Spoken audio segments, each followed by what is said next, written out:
hello guys চাই থাকিব মোৰ ইউটিউব চেনেল আৰু ফেসবুক চেনেল ইয়া আপোনালোকৰ দেখুৱাবলৈ আৰম্ভ কৰিছো মই সাউনৰ খেতিপথাৰৰ মানুহবিলাক এনেকৈ আমাৰ খেতিয়কে কেনেকুৱা কাম কৰে ইফালে মহিলা ট্ৰেক্টৰ দি হাল মাৰে পুৰুষ ট্ৰেক্টৰ দি হাল মাৰে মুঠতে কামখিনি এই গুৰুবিলাক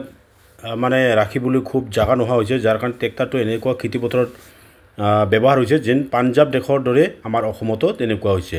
এইফালে বানপানীৰ পানীখন ইমান সুবিধা হৈছে পানীৰ মাজেৰে বিধানখন লৈ যোৱাৰ কাৰণে মানে কুঠিয়াখন লৈ যোৱাৰ কাৰণে আৰু ট্ৰেক্টৰ থকাৰ ইমান সুবিধা হৈছে 4-5 বছৰ ধমাধম ৰুব পাৰে আগৰ দিনত খেতি যখন হাল মাৰিব গুৰু হাল মাৰি বহুত দিন লাগে এক মাহ কাল ৰুবল প্ৰায় লাগে ৰুব কাৰণে যেনেকুৱা বন্ধুসকল এইফালে আনন্দ মনৰে এজন নাচুনি নাচিছে ৰুই ভুই ৰুই চাওক মানুহ কি নকৰে আমাৰ এই খেতিয়কবিলাক আনন্দ ফূৰ্তিৰ মাজেৰেও মানুহ ভুইখন ৰুই থাকিব নাচি থাকিব ৰীল বনাই থাকিব ইয়া হৈছে এটা এই বৰ্তমান যেটো আধুনিক যুগ এই আধুনিক যুগত মানুহবিলাকে কি নকৰে যেটো দেখে হেতুই ভিডিওখন আপলোড কৰিব যেটো দেখিব যতে যাব ততে নাচিব যেটো ভাল লাগিব তাতে পোস্ট কৰিব আপোনালোকে বিভিন্ন ধৰণৰ এনেকুৱা আমাৰ আজিকালি মোবাইলে ফেসবুকে টিভিয়ে হয়তো এনেকুৱা ৰীল বনাই দেখা যায় এইফালে ইমান গৰমত আমাৰ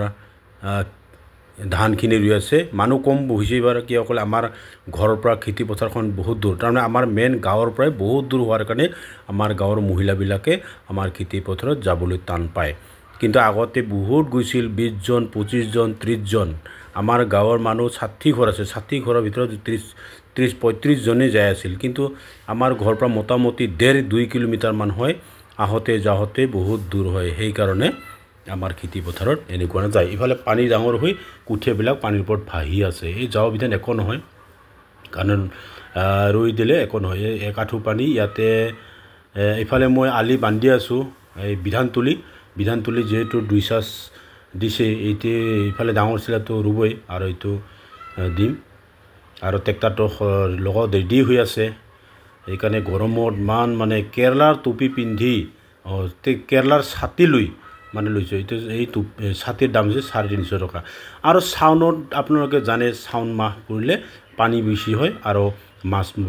মাৰি থাকে আমাৰ মানুহবিলাক ধানো ৰুই মাছো মাৰে জালো মাৰে এনেকৈ আমাৰ এই সাউন মাহটো আনন্দ মনেৰে হালখন শেষ হৈ যায় আপোনালোকে নিশ্চয় গম পায় সাউনটো কেনেকুৱা খেতিখন কেনেকৈ ৰুই যাব ধান ৰুই যাব ইফালে মাছ মাৰিব যাব কি নকৰে আমাৰ মানুহবিলাক যেন বন্ধু ভাল লাগিলে লাইক শেয়াৰ কৰি দিব প্লিজ সাবস্ক্ৰাইব কৰি দিব থ্যাংক ইউ